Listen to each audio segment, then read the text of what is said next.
aleluia.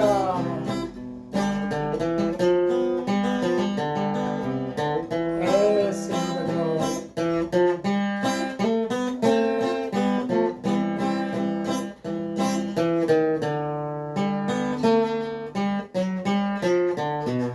Eu vos cumprimento com a paz do Senhor. Amém? Vamos aproveitar que estamos de pé e vamos fazer reverência à palavra de Deus. Você que trouxe, pegue a tua Bíblia por gentileza, abra a mesma comigo. Evangelho de Jesus Cristo, segundo escreveu Mateus, em seu capítulo de número 14. Vamos ler a partir do versículo de número 22. Evangelho de Jesus Cristo, segundo escreveu Mateus, capítulo de número 14. Nós vamos ler do versículo de número 22 até o versículo de número 32 para a nossa meditação nessa noite. Evangelho de Jesus Cristo, segundo escreveu Mateus, capítulo de número 14, versículo de número 22. Os irmãos acharam? Digam amém. Diz assim a palavra do Senhor. E logo ordenou Jesus que os seus discípulos entrassem no barco e fossem adiante para outra banda, enquanto despedia a multidão. E despedida a multidão, subiu ao monte para orar à parte. E chegada já a tarde, estava ali só. E o barco estava já no meio do mar, açoitado pelas ondas, porque o vento era contrário. Mas, à quarta vigília da noite, dirigiu-se Jesus para eles, caminhando por cima do mar. E os discípulos, vendo-o caminhar sobre o mar, assustaram-se, dizendo: é um fantasma, e gritaram com medo. Jesus, porém, lhes falou logo, dizendo: tende bom ânimo, sou eu, não temais. E respondeu-lhe Pedro e disse: Senhor, se és tu, manda-me ir ter contigo por cima das águas. E ele disse: vem. E Pedro, descendo do barco, andou sobre as águas para ir ter com Jesus. Mas, sentindo o vento forte, teve medo. E começando a ir para o fundo, clamou, dizendo: Senhor, salva-me. E logo Jesus, estendendo a mão, segurou-o e disse-lhe: homem de pequena fé, por que duvidastes? Então aproximaram-se, e quando subiram para o barco, acalmou o vento. Podem tomar os vossos assentos, glorificando e exaltando o nome do Senhor. Posso tomar essa? Aleluia. Meus queridos e amados irmãos, eu quero louvar o nome do Senhor por poder pela primeira vez estar nesta casa de oração, mesmo com a ausência do pastor, o dirigente local, que é o pastor Tony. Eu quero louvar a Deus pela vida do mesmo. Também quero deixar registrada a minha gratidão a Deus aqui diante deste altar. O convite feito pelo pastor Roberto. Deus abençoe a tua vida em nome de Jesus. É uma honra poder atender este convite. A todos os obreiros na minha retaguarda, a todos nesta noite, nesta casa de oração, Deus abençoe em nome de Jesus. Hoje eu tive mais uma vez o privilégio de ver essa família louvando o nome do Senhor. Me recordo que eu acho que há uns 3, 4 anos atrás eu preguei num culto onde vocês, faz tempo, né? Eu não sou tão velho assim, irmãos, mas faz uns 3, 4 anos atrás que eu preguei, eles louvaram e foi bênção aquela noite. Enfim, meus queridos irmãos, eu sou belemita, eu sei a hora que acaba o culto, tá bom? Meu objetivo aqui não é cansar os irmãos, tá? Eu só preciso e conto com a atenção dos irmãos nessa noite, que eu serei rápido e objetivo. Posso contar com a atenção dos irmãos? Digam amém? Amém. Redobre a atenção, olhe para cá por gentileza. Para iniciar a introdução dessa palavra, eu quero falar aqui sobre 5 palavras da nossa língua portuguesa. Preste bem atenção. Essas palavras, elas são obediência, desobediência, justiça, injustiça e o castigo. Grave essas 5 palavras: obediência, desobediência, justiça, injustiça e o castigo. Você vai ver como na introdução essas 5 palavras vai se unir e tem tudo a ver com o texto ao qual foi lido nessa noite. Redobre a atenção. Vou citar um exemplo. Quando uma pessoa desobedece a lei de Deus e também a lei dos homens.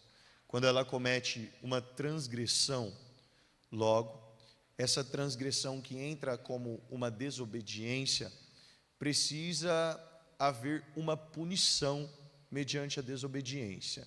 Suponhamos que uma pessoa cometeu um homicídio, matou alguém. Logo, esse homicida precisa pagar pelo crime ao qual ele cometeu. Quando o homicida mata alguém, ele desobedece à lei de Deus e também à lei dos homens. Desobedeceu à lei de Deus e à lei dos homens, precisa pagar uma pena pelo crime ao qual cometeu. Então, a pena pelo crime ao qual foi cometido é uma justiça. Desobedeceu, fez aquilo que não era para fazer, recebeu a pena. A pena é o castigo. O castigo é uma justiça. Vou citar um exemplo bíblico. João, capítulo de número 8. Olhe para cá. A mulher é pega em um pecado de adultério. Os homens pegam aquela mulher, levam até Jesus e diz: mediante a lei de Moisés, a mesma deve ser apedrejada. Só que Jesus Cristo olha para todos aqueles homens e diz: quem não tem pecado, que lhe atirem, pois, a primeira pedra. Os homens deixam as pedras, Jesus Cristo olha para a mulher e diz: vá em paz e não peques mais. Todavia, se a mulher fosse apedrejada, o castigo seria uma justiça, porquanto ela desobedeceu à lei de Deus e à lei dos homens. Outro exemplo é quando a pessoa desobedece também à lei de Deus e à lei dos homens. Suponhamos que seja o mesmo homicida, só que esse homicida agora, ao invés de receber o castigo, muito pelo contrário, ele não recebe o castigo. Se quando uma pessoa desobedece e ela é castigada, isso é justiça. Quando uma pessoa desobedece e não é castigada, aí se torna uma injustiça. Muita pessoa para pouca voz, aí se torna uma injustiça. Olhe para cá, vou inverter os quadros. Quando uma pessoa obedece à lei de Deus e à lei dos homens, quando ela anda em obediência, e eu sei que nós todos fazemos uma autoanálise de si mesmo, exatamente como Paulo escreveu à igreja de Corinto na sua primeira epístola, no contexto da ceia: examine-se, pois, o homem a si mesmo. Todos nós fazemos uma autoanálise de como estamos vivendo num relacionamento para com Deus. Coisa boa é quando nós vivemos em obediência com Deus e também para com a lei dos homens. Quando nós vivemos um relacionamento com Deus, se desviando do mal, orando, jejuando, lendo a Bíblia, congregando, obedecendo a nossa liderança, também vivemos em acordo e obediência à lei dos homens, sendo um bom pai, um bom filho, um bom cônjuge, um bom funcionário, um bom patrão. E isso é maravilhoso, irmãos, principalmente quando essa obediência nos gera uma bênção. Quando essa obediência nos gera uma bênção, aí isso é justiça divina, baseada em Deuteronômio, capítulo de número 28. Se ouvires e atentares à voz do Senhor teu Deus, bendito será tu na tua casa, na tua família, na tua parentela, nos teus negócios, na tua terra, e assim sucessivamente. Só que o problema está, irmãos, e aqui eu vou terminar a introdução e começar a aplicar a mensagem, é quando nós obedecemos. Não que obedecer seja o problema, mas é quando nós obedecemos a lei de Deus e a lei dos homens, sabe? Quando nós nos esforçamos para viver em obediência, ou para melhorar cada vez mais, se esforçamos para viver uma vida de oração, meditando na palavra, se esforçamos para estar no culto na quinta, no domingo, na terça, se esforçamos para ser um bom cristão, se esforçamos para ser um bom pai, um bom filho, um bom cônjuge, um bom funcionário, sabe? Só que essa obediência, ao invés de gerar uma bênção, muito pelo contrário, ela nos gera castigo, porque parece que ser cristão é assim: quanto mais você se esforça para obedecer, mais castigo o Senhor proporciona para nós. E quando parece que quanto mais nós estamos se esforçando para obedecer, mais nós somos castigados, o que é que nós fazemos? Aí nós indagamos ao Senhor e dizemos: Senhor, já que eu estou obedecendo, por que tanta prova? Por que tanta luta? Por que tanta situação difícil? Por que as coisas não estão dando certo na minha vida? Já que eu estou obedecendo, Senhor, Por que lá em casa a despensa está vazia, eu não tenho dinheiro para pagar conta, a porta de emprego se fechou, meu relacionamento está fadado ao fracasso e sendo destruído, os meus filhos estão com um pé na igreja, um pé no mundo, eu não consigo mais as coisas darem certo na minha vida, e outra, até aquilo que era para dar certo começa a dar errado. Aí nós começamos a se perguntar, porque parece que quanto mais nós tentamos obedecer, mais o caldo engrossa, mais as coisas ficam difíceis, mais nós somos submetidos à prova, à luta, à dificuldade, à vale, à deserto, à tempestade. Parece que quanto mais nós tentamos viver para Deus, mais as coisas vai dificultando, irmão, mais as coisas vai ficando mais difíceis para nós. E aí nós indagamos, porque se parece que quanto mais nós obedecemos, mais nós somos castigados, aí isso não é justiça, se torna uma injustiça, irmão, porque parece que a obediência, ao invés de gerar bênção, gera castigo. Aí nós vamos, é justiça, como pode? Porque parece que quanto mais eu obedeço, mais as coisas se tornam difíceis. Quanto mais eu obedeço, mais as coisas ficam em termos de dificuldade. Aí, como eu disse, eu repito, nós indagamos ao Senhor, mas preste atenção no que eu vou dizer. A palavra castigo, a etimologia da palavra castigo na origem da palavra, é uma palavra de origem latina, latina. Ela é uma junção de duas palavras, que é castum e agere. Se você pesquisar depois a etimologia da palavra castigo, você vai ver isso. Essas duas palavras, que é castum e agere, castum significa puro e agere significa fazer ou agir. Quando você pega essas duas palavras, aí elas juntam e formam castigare, transliterado para a nossa língua portuguesa, daí vem o castigo. Só que o significado da palavra castigo, na origem da palavra, é purificar. Então agora dá para termos uma ideia. De que maneira? Já que eu estou obedecendo, e essa obediência, ao invés de me gerar uma bênção, ela gera um castigo, logo esse castigo não me mata, esse castigo não me prende, esse castigo não me para, o castigo ele me purifica. Então quer dizer que quanto mais eu obedeço, mais o Senhor pode proporcionar o castigo, mas esse castigo ele só me purifica. Paulo escreveu assim para Timóteo: ora, numa grande casa há vários tipos de vaso, vaso de ouro, vaso de prata, vaso de pau e vaso de barro, mas todos esses vasos, depois de passarem pelo processo da purificação, eles se tornam aptos para toda boa obra na casa do Senhor.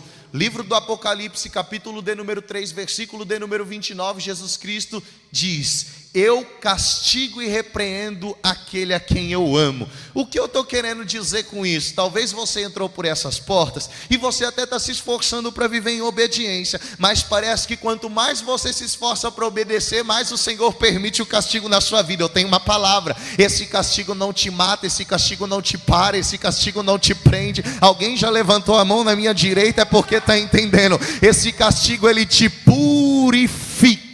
Olha para o contexto da vida de Jó. Deus deu testemunho de Jó dizendo: tem visto meu servo Jó, ele é um homem íntegro, reto, temente a mim, que se desvia do mal. Aí o diabo pegou e disse: também é fácil, tudo que ele faz o Senhor abençoa. Deus olhou e disse: então vai, toca. O diabo foi, tocou. Pergunta: Jó merecia perder os filhos? Não. Jó merecia perder a família? Não. Jó merecia perder o gado? Não. Jó merecia perder os servos? Não. Jó merecia perder as casas? Não. Mas ele perdeu. Ele não merecia passar pelo castigo, mas passou. Mas depois que ele passou pelo castigo, em Jó 42 está escrito: Senhor, bem sei eu que tudo podes e que nenhum dos seus pensamentos podem ser frustrados. Eu quero melhorar para você poder entender nessa noite. Era como se ele estivesse dizendo: antes do castigo eu te conhecia só de ouvir falar, mas depois do castigo, agora os meus olhos te contemplam face a face. Ei, eu vim pregar para crente que veio receber uma palavra de Deus nessa noite. Esse castigo não te mata, esse castigo não te para, essa prova não te derruba. É Deus purificando a sua vida. E eu quero casar um texto para conjecturar. Filipenses capítulo de número 1, versículo 6 está escrito: eu estou certo de uma coisa, que aquele que em vós começou a boa obra, ele é fiel, ele é fiel, ele é fiel. Só quem crê já ergue as mãos para o céu e faz o som de adorador. O castigo não te mata, o castigo não te mata. Aleluia. Castigo não mata. purifica. Os mais velhos vai dar crédito porque eu vou dizer. Lembra? Quando o papai e a mamãe te davam uma castigada, aí ele, enquanto te castigava, falava assim: eu estou fazendo isso para que você não volte a fazer de novo. É Deus que permite o castigo às vezes para isso. É você errando, ele fala: eu sei, você está tentando obedecer, mas de vez em quando você dá uma erradinha, eu vou te castigar, mas esse castigo não te mata. É só para você ser purificado e não errar de novo. E o que essa introdução tem a ver com o texto? Tudo. Por quê? Jesus Cristo deu uma ordem. Jesus Cristo deu uma? Quem foi que deu a ordem? Jesus. A pergunta que eu tenho é: os discípulos, quando ouviram a ordem de Jesus, eles obedeceram ou desobedeceram a ordem? Obedeceu. Jesus Cristo deu a ordem, quem deu a ordem foi Jesus. Os discípulos obedeceram a ordem. Então quer dizer que pelo fato dos discípulos terem obedecido uma ordem de Jesus, eles tiveram que enfrentar uma grande tempestade, porque nem toda tempestade é por causa de desobediência. Tem tempestade que nós temos que enfrentar justamente porque estamos obedecendo uma ordem que Jesus Cristo nos deu. Tem tempestade que eu e você temos que enfrentar na vida, não é porque desobedeceu, não é porque falou demais, não. É justamente porque Jesus Cristo deu uma ordem, você obedeceu. Porque quando nós obedecemos a ordem de Jesus, aí Ele permite o vale, Ele permite a prova, Ele permite o deserto, Ele permite a tempestade. Mas quando vivemos debaixo de obediência, se cumpre aquilo que está em Isaías 43, o que? Quando passares pelas águas, contigo eu estou de mão dada. Quando passares pelo fogo, eu não vou te abandonar. Quando passares pelo rio, eu seguro na tua mão e faço você caminhar. Eu não te abandono, eu não te esqueci. Esse castigo ele não vai te matar, ele está só te purificando, ele está moldando, ele está trabalhando.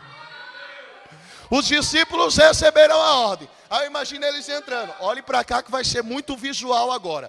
Os discípulos entram dentro do barco.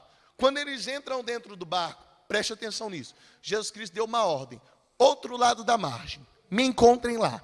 Só que Jesus Cristo só deu a ordem porque os discípulos, não fique desatento, os discípulos já tinham em mãos as ferramentas necessárias para se chegar no objetivo. Por quê? Eles estavam em um lado da margem, eles queriam chegar até o outro lado. Mas entre um lado e o outro tem um mar. Então para eles precisar chegar do outro lado era necessário ter o quê? Barco e remo. Jesus Cristo só deu o objetivo porque eles já tinham em mãos as ferramentas necessárias para chegar no objetivo.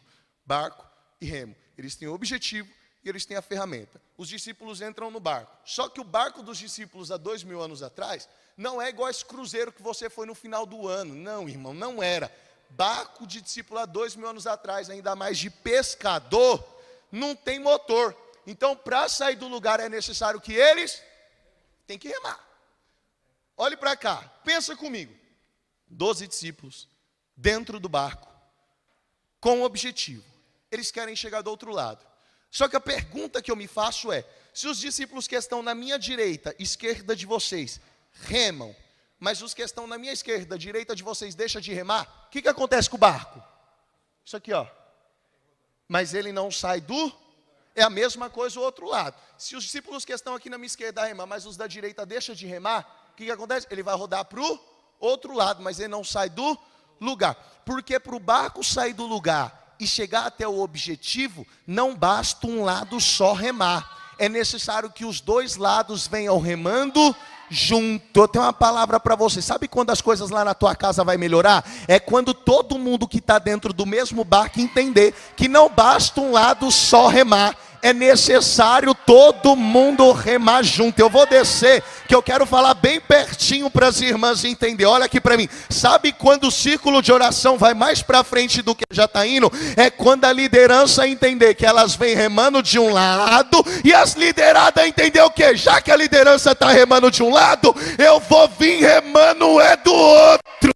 Eu gosto é disso. Sabe quando essa igreja vai mais para frente do que já está indo?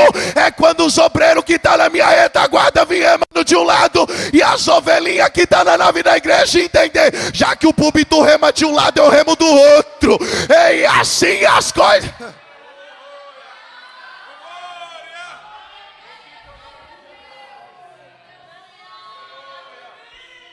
Seu casamento vai começar a ir para frente quando você e o seu cônjuge entender o quê? Que não dá certo só um remar. É necessário um vir remando de um lado e o outro vir remando do outro lado. Enquanto eu remo daqui, você rema daí. E aí se prepara para chegar no objetivo que Jesus Cristo disse que ia chegar. Sabe o pior, pastor Roberto? Não é quando um rema e o outro deixa de remar. Pior é quando um quer remar para ir para frente e o outro. Um quer ir para a direita e o outro. Um quer ir para cima e o outro. Não basta também remar na direção errada. Tem que todo mundo remar para o mesmo objetivo, com o mesmo propósito, na mesma fiação, na mesma maneira de agir, de pensar, de falar sem rir e sem contenda. Vem remando junto. E o outro exemplo, pior, é quando a pessoa está dentro do barco, tem a ferramenta, tem o objetivo. Eu não vou sentar nessa cadeira não, porque essa cadeira é muito larga para as minhas costas. Olha para cá. Aí ela fala assim, ó, eu estou dentro do barco, eu estou com remo, eu tenho um objetivo. Mas é o seguinte, eu não quero remar, mas quero chegar no objetivo. Rema para mim. Está dentro do barco, tem o remo, tem o objetivo, mas não rema de jeito nenhum. Mas quer chegar no objetivo. Aí não dá. Porque tem gente que é assim, acha que só porque está dentro do barco e está com o remo na mão, está tudo certo. Coisa nenhuma. Não basta teu barco, não basta teu remo, não basta teu objetivo, se não tiver disposto, se não tiver disposta a remar. Quer sair do raso da água do tornozelo e começar a se aprofundar no rio submerso, está na hora de entender o que é que o outro lado está te esperando. Então pega o remo que Jesus Cristo te deu e comece a remar. Comece a remar.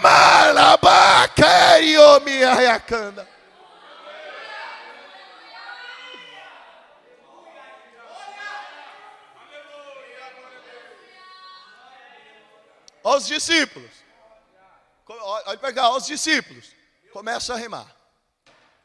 O texto de Mateus não diz, mas se você ler o de Marcos e o de João, capítulo 6, a Bíblia vai informar que quando eles estavam no meio do mar, eles se fadigaram. No de Mateus diz que quando eles estavam no meio do mar, veio o vento. Mas no de João e Marcos, de João e Marcos vai dizer que eles se fadigaram de remar no meio do mar. Olhe para cá. Por que no meio do mar? Já reparou que muitas pessoas param sempre no meio do caminho? Você viu que foi louvado pela irmã aqui nessa noite? Tem hora que a gente olha no espelho e fala assim, chega, não vai saber de nada. E está no meio do caminho ainda. Sabe por quê? Olhe para cá, meio do caminho é difícil. Porque o meio do caminho você olha para trás e não enxerga de onde foi que você saiu. E olha para frente e não enxerga onde é que vai chegar. E quando você está no meio do caminho, olha para trás, não vê de onde saiu e olha para frente e não sabe onde é que vai chegar, aí tu pensa, o quê? Volto para trás? Ou continuo indo para frente? Eu volto lá de onde eu comecei? Ou eu vou seguir o objetivo que Jesus Cristo disse que era para eu chegar? E quando você está no meio do caminho e não sabe se volta para trás ou caminha para frente, acontece isso, ó.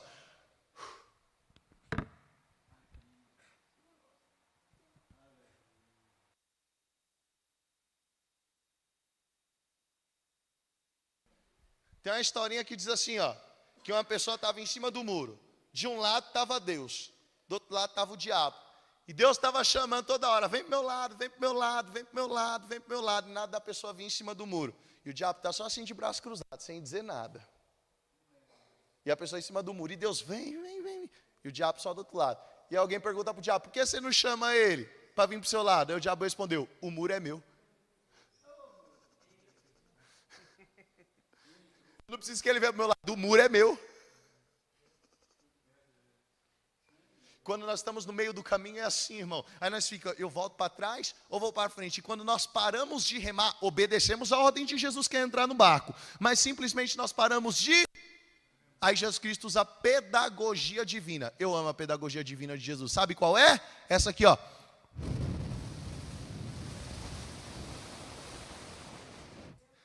Vento. É a pedagogia. E ó, Vento que bate contrário. Não é o vento que ele te impulsiona. Não, é o vento que bate de frente. Vento contrário. Vento que bate de frente, tá? E o vento, irmãos, é aquilo que causa tempestade. Olha para cá. O vento nós não vemos, mas nós temos a oportunidade de sentir o vento. E às vezes ver aquilo que o vento está levando também. Nós não sentimos. Ou nós não vemos, mas sentimos. E conseguimos ver aquilo que o vento leva. Quem nunca viu o vento levando alguma coisa?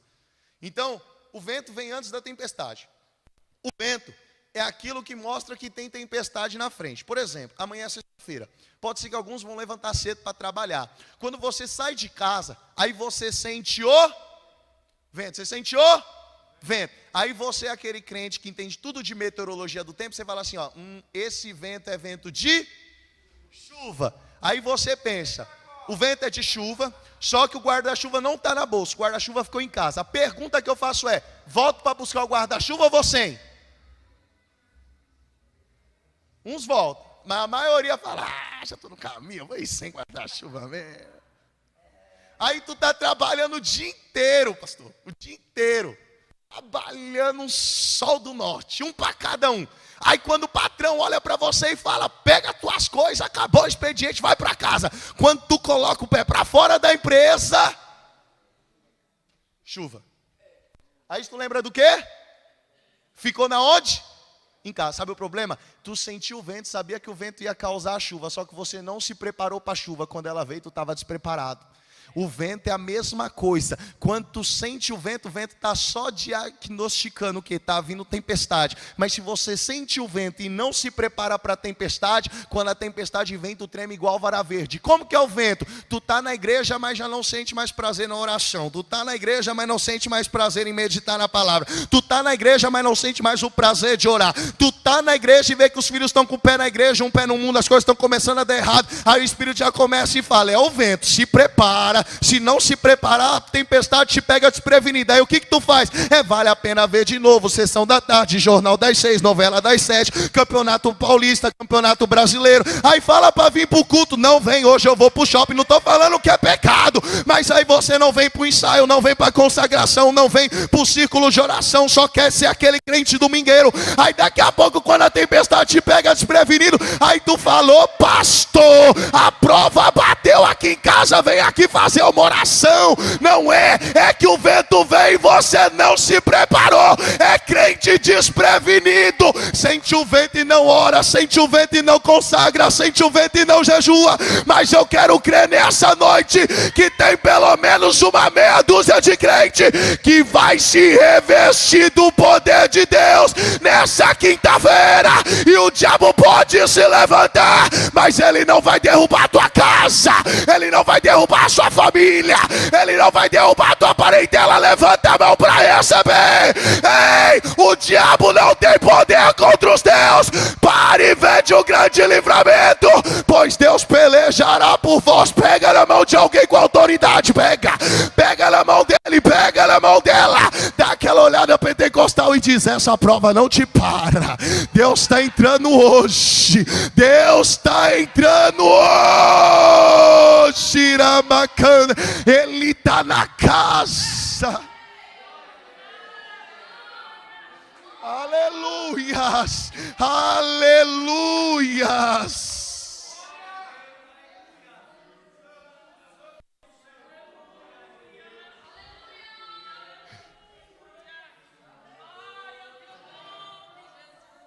Aos discípulos, meio do mar, tempestade, vento bateu, causou tempestade. Aí, ó, tempestade, todo mundo dentro do barco. Daqui a pouco vem Jesus, ó.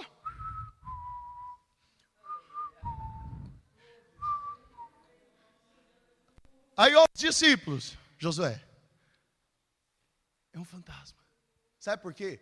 Quando a tempestade vem, desativa a nossa visão espiritual e ativa a carnal. E quando nós estamos olhando por olho da carne, aí nós começamos a observar aquilo que nem existe, quando Jesus Cristo quer se aparecer no cenário. Quando nós estamos com a visão carnal, irmão, tu pode vir no culto como esse, o culto é espiritual, mas para você tudo é carne.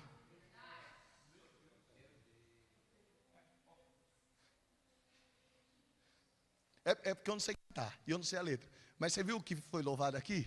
De Josué, ou de Eliseu. Ele não viu pelos olhos carnais, mas sim pelos espirituais. Um exército enfrentou, mas ele viu além daquela dor. Faz-me ver além dessa situação, porque sei que nunca me abandonou. Sei que Ele não te abandonou no meio dessa tempestade. Ele não te abandonou no meio dessa luta. Ei, você pode estar passando o que quiser. O diabo pode estar batendo lá para derrubar todo mundo. Mas o Senhor ainda é contigo.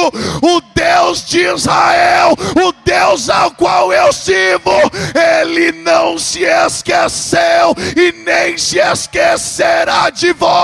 Pode até a mãe se esquecer de um filho, todavia o Senhor é aquele que segura na tua mão e diz: eu sou contigo, eu sou contigo, eu sou contigo. Lambaracandeira, Ele não te abandonou, minha filha. Ele não te abandonou. Ele vem andando, eu vou encerrar. Ele vem andando por sobre as águas. Preste atenção. Os discípulos confundem ele com um fantasma. Aí Jesus Cristo vai dizer para eles, bem assim, do versículo de número 27. Tem de bom ânimo. Sou eu. Não tem mais. Como pode? Tempestade acontecendo, está todo mundo dentro do barco, correndo risco de vida. Aí Jesus Cristo chega e fala: ei, tem de bom ânimo, sou eu. Fica com medo não. Só que olhe para cá, Jesus Cristo só vai acalmar a tempestade no versículo 32, depois que Pedro sai, se afunda, aí Jesus Cristo levanta e eles voltam para o barco. Jesus Cristo não acalmou a tempestade, mas ele disse: tem de bom ânimo, sou eu, não tem mais. Vou encerrar. Sabe por quê? Não adianta Jesus Cristo acalmar as tempestades que acontecem do lado de fora, sem antes ele acalmar as tempestades que acontecem do lado de dentro. Sabe por quê, irmãos? Tempestade do lado de dentro, cá para nós, minha irmã, às vezes a pessoa que dorme na mesma cama do que a gente não sabe que estamos vivendo. Tempestade do lado, quando você vive tempestade do lado de dentro, aí você tem que montar um cenário. De que maneira? Você se arruma, põe uma boa veste, aí você se apresenta diante de todos, aí alguém pergunta, igual perguntou lá para a Sunamita, 2 Reis capítulo 4. Vai tudo bem com teu filho, vai tudo bem com teu marido, vai tudo bem com você? Ela deixou o filho morto em cima da cama. Aí ela olhou e falou: vai tudo bem. Quando na verdade estava indo tudo mal. Tempestade do lado de dentro é assim.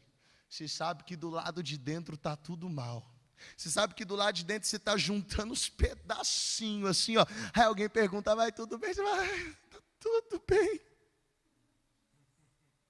Tempestade do lado de dentro é assim, eu digo e repito, às vezes a pessoa que mora na mesma casa que você, que come às vezes do mesmo prato que o teu, sabe, que compartilha da mesma pasta, do mesmo sabonete que você, que dorme na mesma cama que você, que está contigo todo dia, às vezes ela não sabe o que você está passando. Eu vou me aprofundar no que eu vou dizer. Às vezes nem você mesma, nem você mesmo consegue compreender aquilo que acontece do lado de dentro, e aí você começa a não entender, e você não sabe aquilo que está acontecendo contigo. É as tempestades do lado de dentro, irmão. E tempestade do lado de dentro, hein? A psicologia não compreende, a medicina não chega, não tem remédio de depressão, não tem remédio de insônia, porque quando a tempestade ela bate do lado de dentro, você deita a cabeça no travesseiro, vira para um lado, vira para o outro, começa a pensar nos problemas. É a família que não dá certo, é a prova que bateu, é o relacionamento do casamento que está sendo destruído,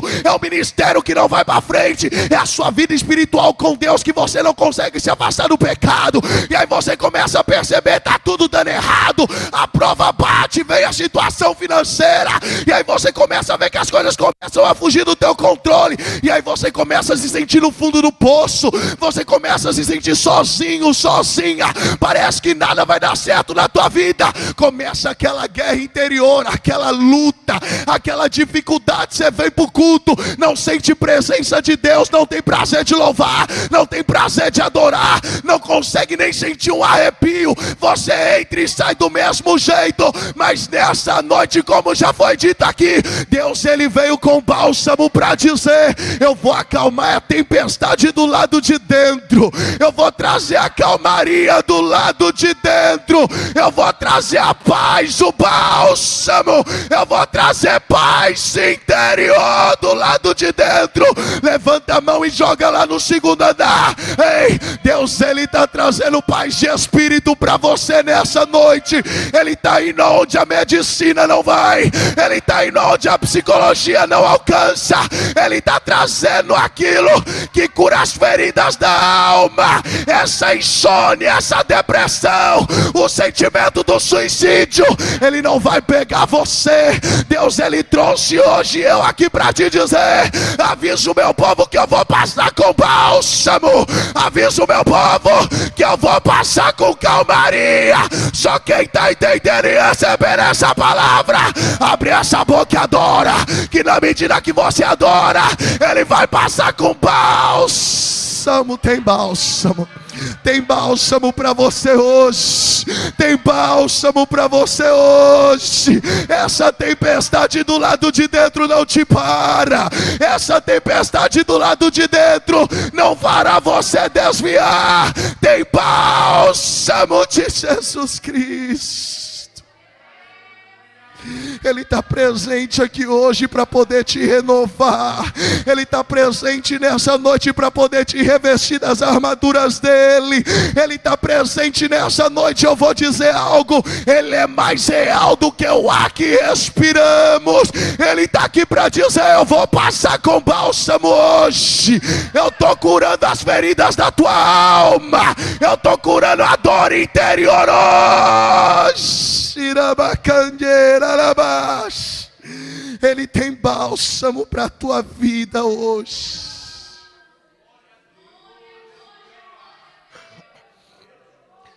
Tempestade interior é assim. Às vezes nem nós mesmos conseguimos dizer o que nós estamos sentindo.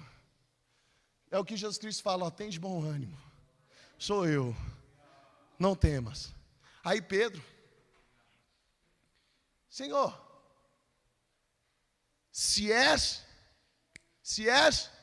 tu, manda-me ter contigo por sobre as águas. É porque o tempo é curto.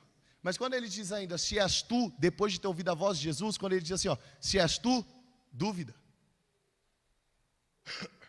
Porque se ele não duvidasse, irmãos, cá para nós, ele não ia perguntar se és tu. Mesmo depois de ter ouvido Jesus dizer, tem de bom ânimo, sou eu, tenha calma, ele ainda fala, se é tu mesmo, quero andar contigo. Aí Jesus Cristo olha e diz,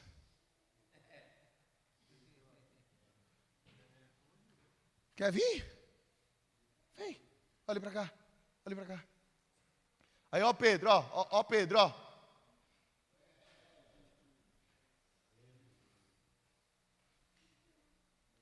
Só que ele sentiu o vento. Depois que ele sentiu o vento, o que aconteceu? Pergunta: o vento apareceu na hora ou o vento sempre esteve lá? O que causou a tempestade foi o vento. O vento, irmã Aline, sempre esteve presente. O vento sempre esteve lá. Só que chegou um determinado momento da caminhada dele que ele simplesmente sentiu o baque do vento.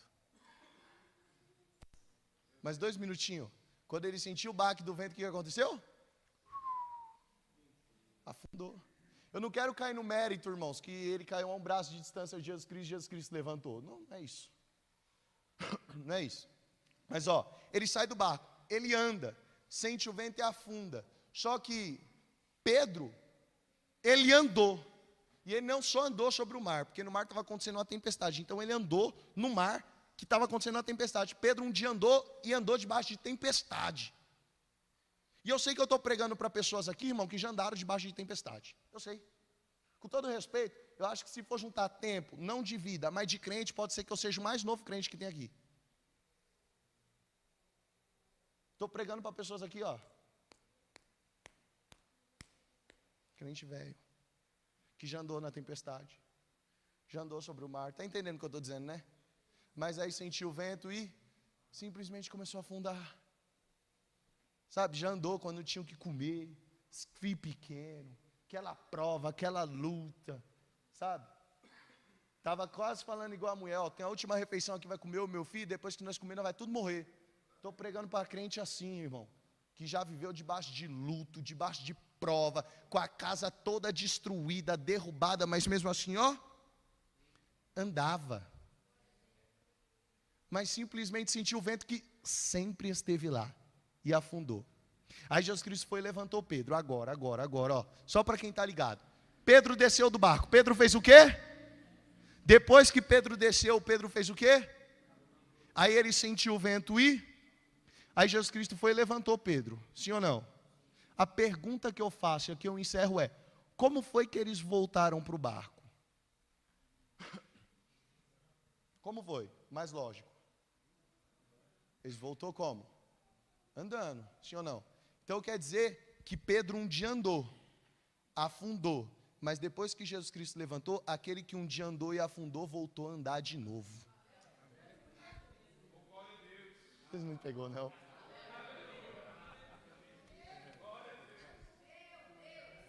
Eu vim pregar para crente nessa noite que já andou na tempestade, já andou no vale, já andou no deserto, já andou na prova, já andou debaixo de luta, debaixo de luto, debaixo de dificuldade, sem ter o que comer, sem ter o que vestir, sem ter carro para vir para a igreja, ou tinha o carro, mas estava quebrado na garagem, mas mesmo assim você andava, mas aí sentiu o vento, parou de andar, mas nessa noite, oxalá que seja essa noite, Jesus me trouxe aqui para ouvir dizer, ei, você que um dia andou e afundou, se prepara, para quê?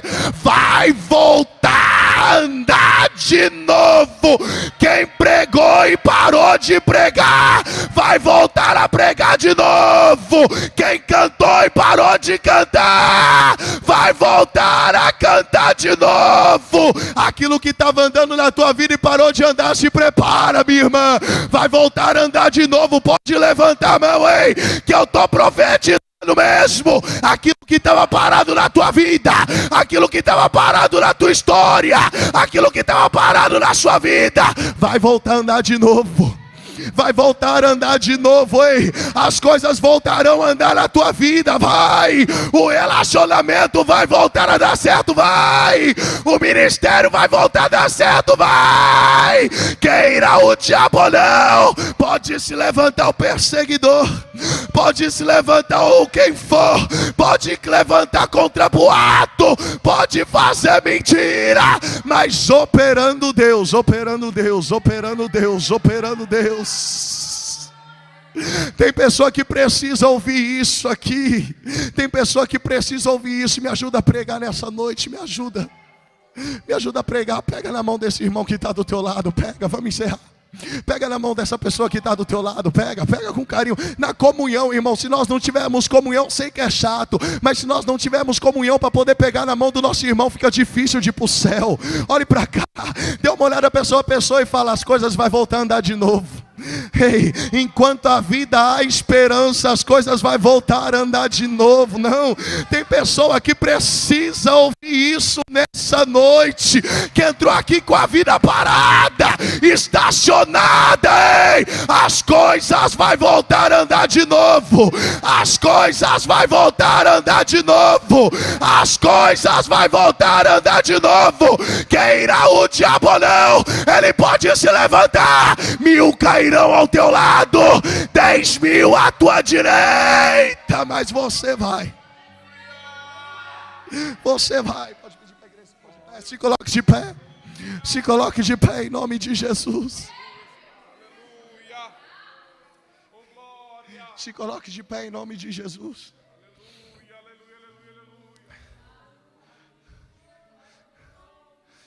É noite dos corajosos, irmãos. É noite para voltar a andar de novo. É noite para voltar a andar de novo. Quando Jesus Cristo disse, ei, Kevin, vem, aí Pedro foi. Eu quero convidar você nessa noite, que entrou por estas portas e as coisas estão paradas, mas você fala, as coisas precisam voltar a andar. As coisas precisam voltar a andar na minha vida conjugal. As coisas precisam voltar a andar na área da minha família, na minha área da saúde, na minha área financeira, na minha área profissional. As coisas precisam voltar a andar no ministério. Eu preciso voltar a ser quem eu era antes. Não que eu seja saudosista. Eu te convido, ou melhor, eu te convoco a sair do teu lugar e vir aqui na frente. Já vê a primeira pessoa, sai. É noite de voltar a andar. Ei, é noite de voltar. As coisas voltarão a dar certo na tua vida. Ei, vai voltar, irmão. Ei, o diabo perdeu nessa noite. O diabo perdeu. Ele derrotou pelo poder que há na palavra de Jesus Cristo. A sua vida voltará a andar. A sua vida voltará a andar. Abaracangue. Irmã Aline, ajuda eu por gentileza com louvor. Ajuda eu com louvor. Sai do teu lugar e vem, tem mais pessoas. Ei, eu quero nessa noite te convocar. Se tiver obreiro no púlpito também, que alguma área da tua vida esteja parada, ei, assim como Jeremias desceu, hoje é noite de descer. Hoje é noite de descer. Eu sei que às vezes é difícil se expor, mas se você der um passo, Jesus Cristo vem na tua direção. Ei, Ele não deixa ninguém no meio do caminho. Melhor, todas as pessoas que encontraram com Jesus Cristo no meio do caminho, Ele mudou a vida. Pode ser hoje. Pode ser hoje o dia que Ele marcou para a tua vitória. Pode ser hoje o dia que Ele marcou para mudar o cenário da tua casa. Hoje é a noite que ficará marcado como a noite do caminhar de novo com Jesus Cristo. É a noite, pode soltar o louvor, pode soltando. Olhe para cá, sai do teu lugar e vem você. Você que ouve essa palavra e diz: é comigo, hoje foi comigo. Deus, Ele quer te renovar, Ele quer te revestir, Ele quer te tomar pelas mãos. Assim como Pedro afundou, ei, sempre Jesus estará de mãos abertas, de braço erguido, para te levantar e fazer voltar a andar. Vai adorando o nome do Senhor nessa noite, que na medida que você adora, Ele te renova. Na medida que você adora, Ele te restaura. Ele tudo pode, Ele tudo pode, Ele tudo pode. Nenhum dos teus planos podem se frustrar. A vontade é tua e minha vida em tuas mãos está. Nenhum dos teus planos podem se frustrar. Oh, nenhum dos teus planos podem se frustrar. Não se frustrarão, não se frustrarão os planos de Deus, ninguém impedirá. Pode o vento soprar, a terra pode se abalar, mas os planos de Deus ninguém impedirá.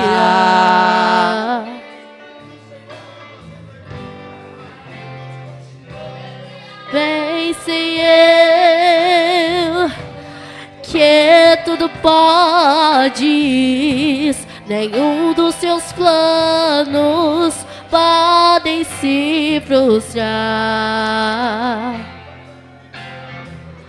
A vontade é tua e a minha vida em tuas mãos está. Nenhum dos seus planos pode se frustrar. Nenhum dos seus planos podem se frustrar. Não se frustrarão, não se frustrarão os planos de Deus, ninguém impedirá. Pode o vento soprar, a terra pode se abalar, mas os planos de Deus ninguém impedirá. ninguém pode te ajudar, ninguém pode te levantar. Mas se Deus tem um plano contigo, ninguém impedirá. Quando passares pelas águas, aleluia. eu estarei contigo, filho. Quando passares pelo fogo, ele não te queimará. Pois eu estou contigo, Ele é filho. contigo, Ele é Eu contigo, estou Ele é contigo, Ele não te abandona, Ele não te esquece, Ele não te Eu abandona. estou contigo, filho. E se teu barco parecer que vai naufragar, está balançando pra lá e pra cá, está causando medo em teu coração, está causando dúvida. Ei, Cadê Ele tá Jesus? vindo, Ele tá Mas olha vindo, só, Ele já chegou na tua casa, Ele já chegou na tua vida, Parece que é Ele já Jesus. chegou na tua história, Ele veio ao teu Ele chegou. Homem para o vento, Sou eu dono do tempo, sou eu dono daqui, sou eu dono do mar, sou eu, sou eu, sou eu, sou eu, sou eu, sou eu.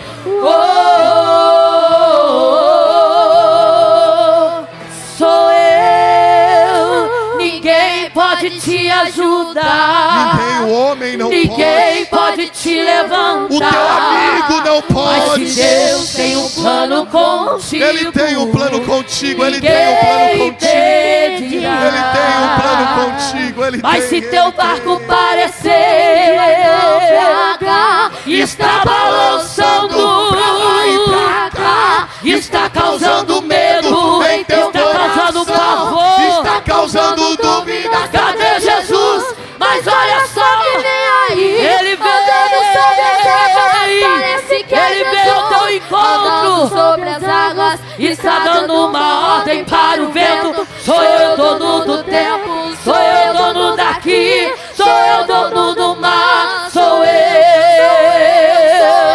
sou eu, sou eu, sou eu. Uou, sou eu. Aleluias. Quantos recebem essa palavra nessa noite? Quantos recebem essa palavra? Glorifique, exalte, adore o nome dEle, adore o nome dEle, adoremo-lo, adoremo-lo, adoremo-lo, adoremo-lo na Maracanã. Saia daqui com posse de vitória nessa noite. Ele tem um plano contigo, e quando Ele tem um plano, ninguém pode impedir o trabalhar de Deus. Deus abençoe, em nome de Jesus.